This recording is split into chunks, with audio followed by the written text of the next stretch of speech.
One, observation shows us we cannot fuse past iron very well. We're not going to get all of the elements. If you want to make the argument that, yeah, sure, we can, well, then show me how to make gold from iron, because I would like to know how to do that.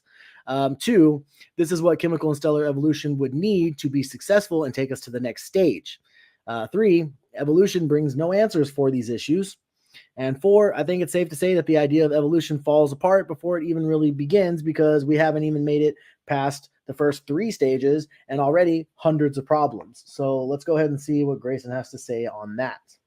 It's true that you cannot fuse iron in an energetically advantageous way to where the star is going to stay alive. So usually, I think the chart there shows that once the star begins to fuse iron, right? Yeah, in the chart behind your head, yeah, core collapse. It only will live for a little longer. Like its time, its lifespan is severely limited as soon as it starts, like, getting down to just the iron, because it can't fuse past that in an energetically advantageous way. So the heavier elements are formed in supernovas, right? When a star gets to the end of its lifetime and it explodes, the amount of energy density that you can have during that explosion is enough to catalyze nuclear fusion of heavier elements. And we can test this with spectroscopy. When we look at the spectral identities of different elements in space, we can look at what are the elements that are making up these stars. We can see, like in that chart, we see iron and oxygen and carbon and helium and hydrogen. We see all those, but we don't see any of the really heavier elements.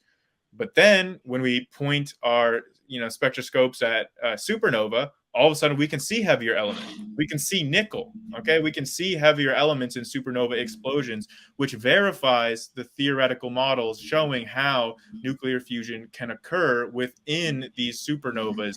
As they're exploding, it creates these heavier elements. So this is pretty decently understood. Okay, so the first thing you said was you can make a star with hydrogen and helium. Okay, from hydrogen and helium, how do you get carbon? How do you get neon? How do you get nuclear magnesium? Fusion. Okay, have they been able to replicate that and test that so that we can see that? Where's the peer-reviewed papers that show this nuclear fusion process? And part of these nuclear fusion processes, I would recommend that you go watch some of James Tour's stuff, because he does a great job of showing how deceptive they are in this, because they'll say, oh, well, given this process, you can create this element. But then what you look at in the subnotes is another article that's referring to a test where they add something in there to make it. So again, from hydrogen, I'm not saying you can't make a star from hydrogen and helium. I don't know. I've never made a star. But what I do know is I don't believe that anyone's ever replicated a star. I don't think they've ever actually shown the process of how hydrogen and helium will create all of these other chemicals. So the thing is, if you can make iron from hydrogen and helium, then we wouldn't really have to, go and get it out of the earth. We can just create it from water, right? Well, it would not be economically advantageous. It would cost so much money to make iron from simpler elements that it's so much cheaper to just go and mine it. I mean, it's not even, it would cost millions of dollars. I mean, you have to have a huge particle accelerator or a giant nuclear reactor. Like, we have done nuclear physics, nuclear fusion. It was just in the news a couple weeks ago. They did it in California, but we know, like, nuclear fusion does occur in stars. We can observe the elements that are being formed in stars. We can see how they change over time and which elements are being produced. And we can do nuclear fusion in the lab. We can do it in particle accelerators. Like, we have made elements that are heavier than any elements found in nature. And we've done that in the lab. So we know, we have a good idea of these processes. So there's 2 points I want to make to that. The first one is, you said we've done it in the lab. Okay, but the thing is, inside the lab, again, it's a controlled environment. It's not the nature doing itself. And part of that controlled environment means that in order to make this fusion, you used intelligence. There was an intelligent being making this. So whenever you say we created a star in the lab, I'd say, yeah, and my God created it in the universe. There was an intelligent being that created it, just like your theory. Now you want to say, oh, we made a star in the lab, therefore there is no intelligent designer. But you were the intelligent designer in that project. Now, the other thing you said was you can observe this fusion in the stars, right? And that kind of would counteract my statement that I just made about in the lab, because you're seeing it in nature, so to say, right, in space.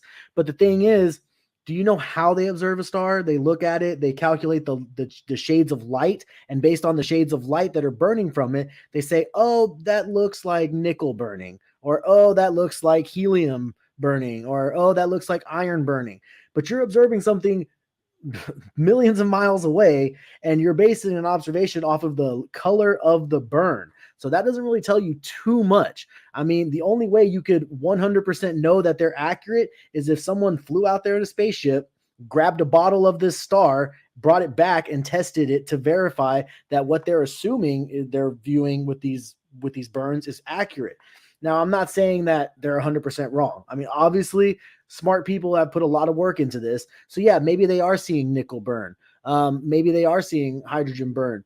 But this is, again, until they can actually get those chemicals from the star and test it in the lab, it's really a lot of assumptions. Because what if, just like you said, how space is expanding is different than a grenade exploding on Earth?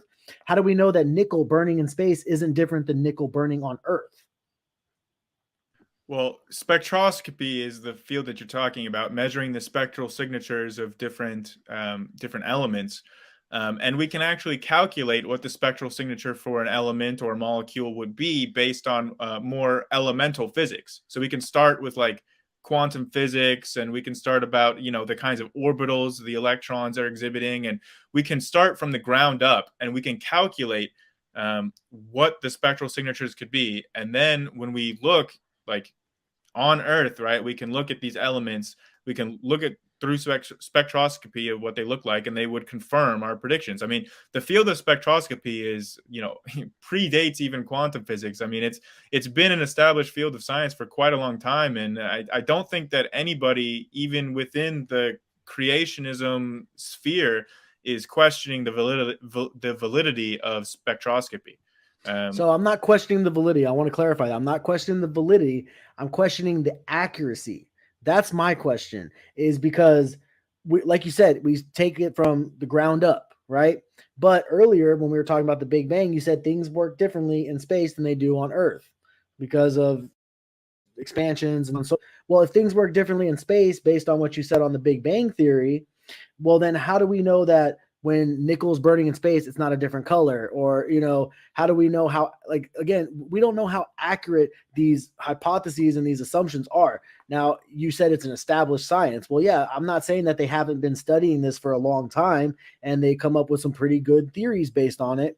But again, it's just like radiometric dating. There's a lot of built-in assumptions that go into it. And until we can answer those assumptions with solid, verifiable facts, it's really a loosely based theory.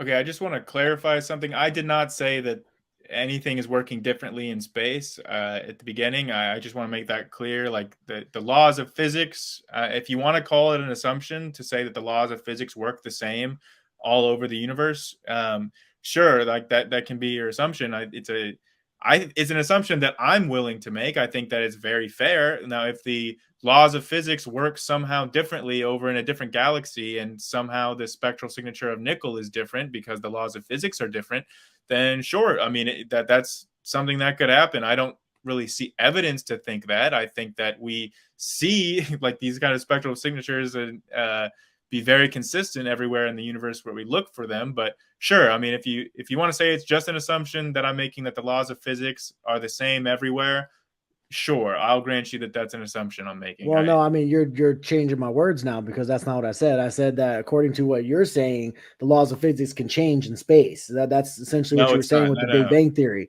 because you were saying an explosion in space is not really an explosion like an explosion on Earth. And No, no. Now you're twisting my words. well, that's basically what you said. I mean, No, but no. Like a the point I'm supernova is making, an though. explosion in space, right? I'm agreeing that explosions can happen in space. I'm just saying that the Big Bang is not an explosion like those other kinds of explosions. Like there's nothing that's Well, like see, you're when you saying that the think Big of a Bang was Big not an Bang. explosion. Hold on, like I'm willing to bet that this is actually a similar case for both you and most of the audience. Like when you think of the Big Bang, most people think of a tiny, like small dot of light that all of a sudden gets really big. But that doesn't make any sense as a way of thinking about it, because where would you be watching this from? right? Like you would have to be outside of the universe if you're seeing it as a tiny little dot expanding. No, like the Big Bang occurred at every single point in the universe. Like everywhere within the universe was the center of this Big Bang. It was not an explosion that started from one little point and then went out all over. Like it's not expanding into anything like an explosion is expanding into the space around it. There was no space around it. Every single point in space was getting farther away from every other point in space. There's no center. The analogy to an explosion just doesn't make sense. Yeah, I didn't have time to write down my thought before I lost it. I had a Okay, thought on well, that. I mean, if you want, So I mean, we're almost to abiogenesis, right? We're yeah, almost we're there. so close. We're so close. So the point I was making though is that evolution theory and the scientists that believe in evolution are constantly changing to match whatever their new hypothesis is. But the thing is, it's kind of like an anything goes it's like an anything goes practice. If this doesn't work this year and creationists debunk that, the next year you'll come up with a new answer and it'll be completely off the walls, and we have to go through all this work of debunking that before you give it up and go to the next made up answer. But that's the thing I'm saying, is that these are where the assumptions come in, because you're saying it's not based on assumptions, it's based on hypotheses and theories, and that theories are science. Well, if theories are science, then so is creation. Creation is science because it's a theory. But we're not going to. Oh, it's a theory. End of story. But anyway, in a colloquial sense, it's a theory, but not in the scientific sense. But because let's not get bogged down on model, that. it's not science.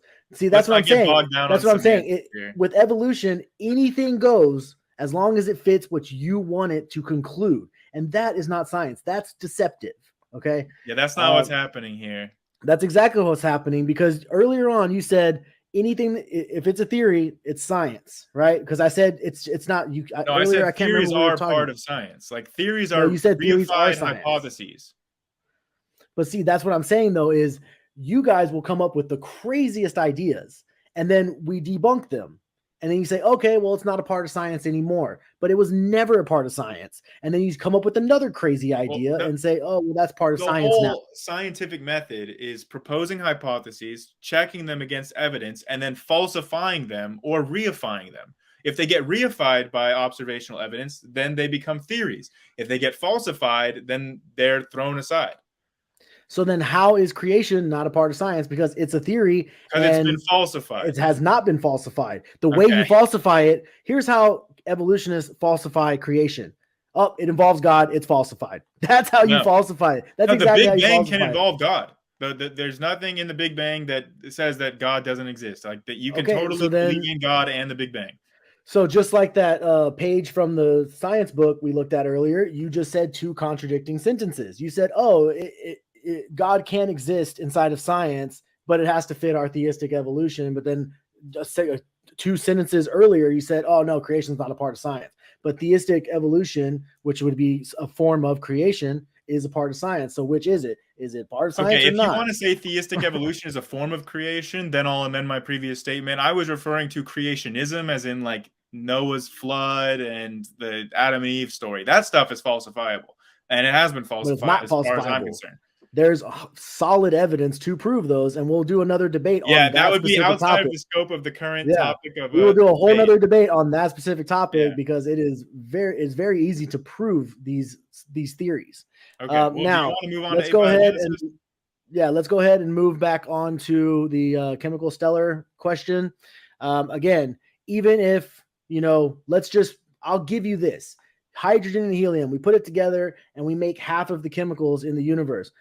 But yet we only, as far as they've recorded, the farthest we've gotten is, you said nickel, I believe. Where does gold come into play? Where does platinum come into play? Supernovas. Okay, but how can you prove that though? We can look at supernovas and we can see that there are heavier elements than just iron in supernovas. So we can measure their abundances in supernovas and see this. And there are also some other more exotic processes, like in neutron stars and other kinds of like proton captures that can happen, but the majority is coming from supernovas. Okay, but here's the thing: when you observe a supernova, what you are observing is a star exploding, right?